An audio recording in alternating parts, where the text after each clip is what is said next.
Delivery का decision डर पे नहीं होता बल्कि मेडिकल साइंस पे होता है। जो डिलीवरी का टाइम करीब आता है तो बहुत ज़्यादा ये सवाल पूछा जाना शुरू कर दिया जाता है कि डिलीवरी नॉर्मल होगी या सिजेरियन होगी। तो मैं इस कन्फ्यूजन को दूर करना चाहूँगी कि डिलीवरी का जो डिसीजन है वो आपकी चॉइस नहीं होती, उसमें सर्टेन मेडिकल या ऑब्स्टेट्रिकल कंडीशंस होती हैं जिनकी बुनियाद पे ये फ़ैसला किया जाता है। नॉर्मल डिलीवरी का मतलब है कि नॉर्मल वजाइनल रूट से बेबी की डिलीवरी हो। नॉर्मल डिलीवरी यूजुअली जल्दी उसका रिकवरी टाइम अच्छा होता है, माँ अपनी एक्टिविटीज़ पे जल्दी रिज्यूम कर जाती है। नॉर्मल डिलीवरी बच्चे के लिए भी बेहतर होती है, उसमें रेस्पिरेटरी डिस्ट्रेस सिंड्रोम के चांसेस जो हैं वो कम होते हैं, हॉस्पिटल स्टे कम होता है और एवरीथिंग यानी कि माँ डिस्चार्ज भी जल्दी हो जाती है और अपनी रूटीन भी जर्नली नॉर्मली कैरी कर सकती है।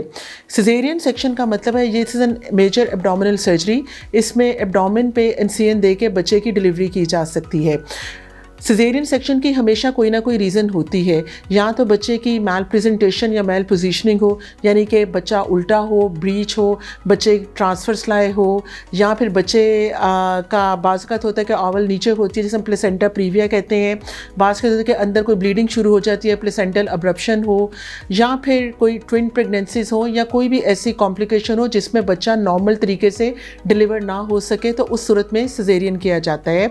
और ऐसे सिजेरियन यूजुअली इलेक्टिव सिजेरियन होते हैं। सिजेरियन सेक्शन के अंदर ऑब्वियसली कि हॉस्पिटल का स्टे जो है वो बढ़ जाता है, माँ को उससे रिकवर करने के अंदर टाइम लगता है, लेकिन सिजेरियन हमेशा माँ और बच्चे की बेहतरी के लिए किया जाता है। सिजेरियन की एक और किस्म भी होती है जिसे हम इमरजेंसी सिजेरियन सेक्शन कहते हैं। बहुत सारी औरतें ये सवाल करती हैं कि हमने डिलीवरी तो नॉर्मल ही प्लान की थी, लेबर भी नॉर्मल स्टार्ट हो गई, तो फिर उसके दौरान क्यों सिजेरियन हुआ। तो मैं इस चीज़ को क्लियर करना चाहूँगी कि labour is always a trial of labour. अगर किसी खातून को दर्दों के दौरान बच्चे की धड़कन एकदम कम हो जाए या फिर बच्चा स्टूल पास कर दे जिसे हम मेकोनियम कहते हैं, तो ये दोनों चीज़ें बेसिकली फीटल डिस्ट्रेस के अंदर आती हैं। तो ऐसी सूरत के अंदर बच्चे की हिफाजत के लिए सिजेरियन करना ज़रूरी होता है। या फिर अगर माँ को दर्दें तो प्रॉपर्ली इस्टेब्लिश हुई हैं लेकिन बच्चेदानी खुल नहीं रही, सर्वाइकल डायलिटेशन नहीं हो रही, हम उसको सर्टेन टाइम पीरियड तक नोट करते हैं, लेकिन अगर अप्रोप्रिएट दर्दों के बावजूद भी बच्चेदानी ना खुले तो फिर वो फेलियर टू प्रोग्रेस होता है। तो ये दो सूरतें हैं जिसमें नॉर्मल डिलीवरी के ट्रायल के दौरान भी सिजेरियन करने की ज़रूरत पेश आ सकती है, तो इसको इमरजेंसी सिजेरियन सेक्शन कहते हैं। सो डिलीवरी होगी या सिजेरियन होगा ये आपका डॉक्टर ही असेस करके बता सकता है।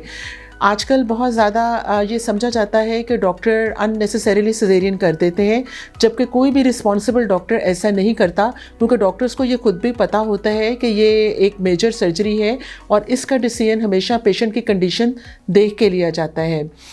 डिलीवरी चाहे नॉर्मल हो या सिजेरियन हो, the goal of the delivery यही होता है कि माँ भी महफूज हो और बच्चा भी महफूज हो।